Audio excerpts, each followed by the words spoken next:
qual é o teu horizonte de tempo? Porque para início de conversa, a gente precisa definir, claro, o que você quer para o futuro, para o teu futuro especificamente. Aqui, só para você ter uma visão geral, né, eu vou definir como curto prazo alguma coisa entre 1 ano e 1 ano e meio. Médio prazo, 2 anos a 5 anos. E de repente, então, longo prazo acima de 5 anos. Mas melhor seria se você considerar o longo prazo como 10 anos para cima, tá bom? Mas ó, veja que esses prazos, é claro, eles podem variar. Mas eu vou usar aqui somente como uma referência para a gente ter um padrão nesse nosso bate-papo.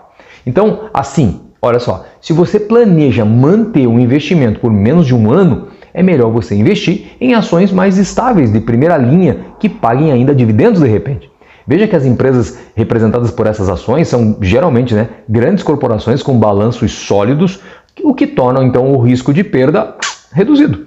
Mas também os ganhos você tem que levar em conta desses investimentos, eles tendem a estarem em um ritmo mais lento e menos constante. Nesse caso, você não vai ver grandes picos de rentabilidade. Já se for investimento de médio prazo, você pode manter, de repente, pensando acima então, de 2 anos, leva em conta então um horizonte um pouquinho mais estendido. Então você tem mais tempo para se recuperar caso algo dê errado.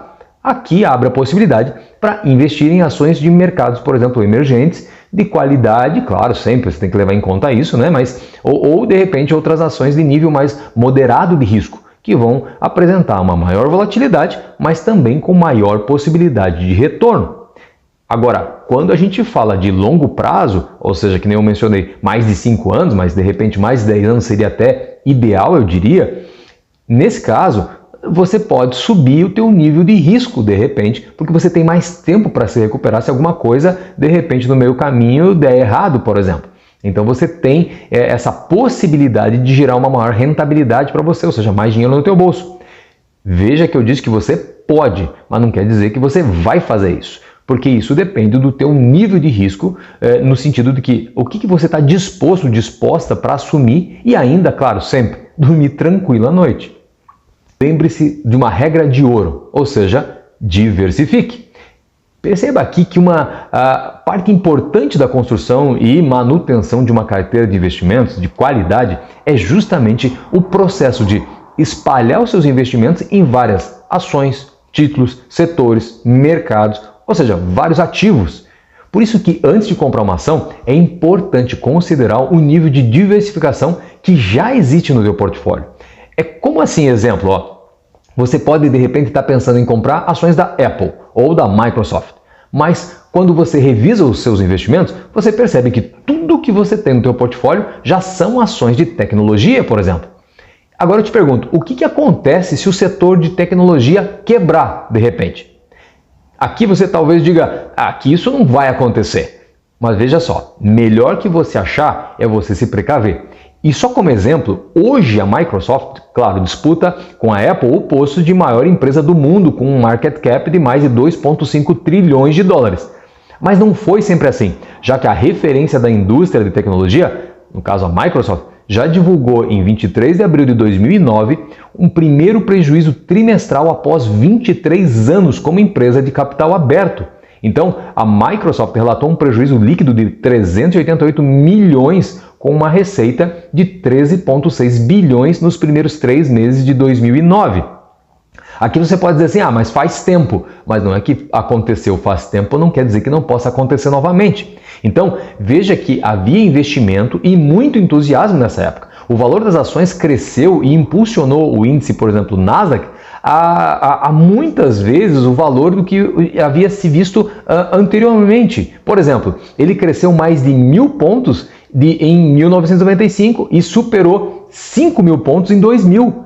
E as empresas estavam indo ao mercado, por exemplo, abrindo seus capitais, abrindo a possibilidade de investirem nelas, nos chamados IPOs, às dezenas.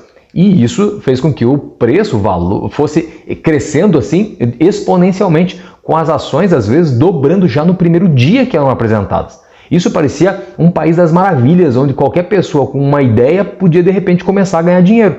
Só que de março a abril de 2000, o índice Nasdaq caiu quase 1 trilhão de dólares em valor das ações, que evaporaram completamente.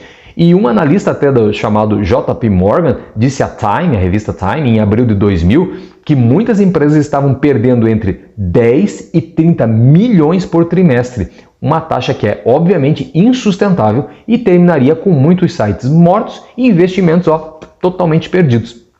Aqui fica evidente que tudo pode mudar em pouco tempo e a gente deve aprender com os erros dos outros.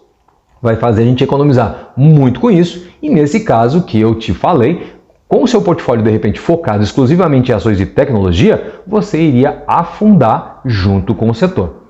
Mas se você considerar a compra de ações em outra categoria, como serviços públicos, bens de consumos básicos, ao invés de adicionar mais ações de repente de tecnologia, se o setor de tecnologia, de repente, nesse caso, já é o que é o maior peso na tua carteira, né? Então, vamos pensar que se o setor de tecnologia cair, as outras participações em seu portfólio, eles vão fornecer para você estabilidade até que essa parcela, então, que caiu, possa se recuperar. Entendeu? Olhe os números.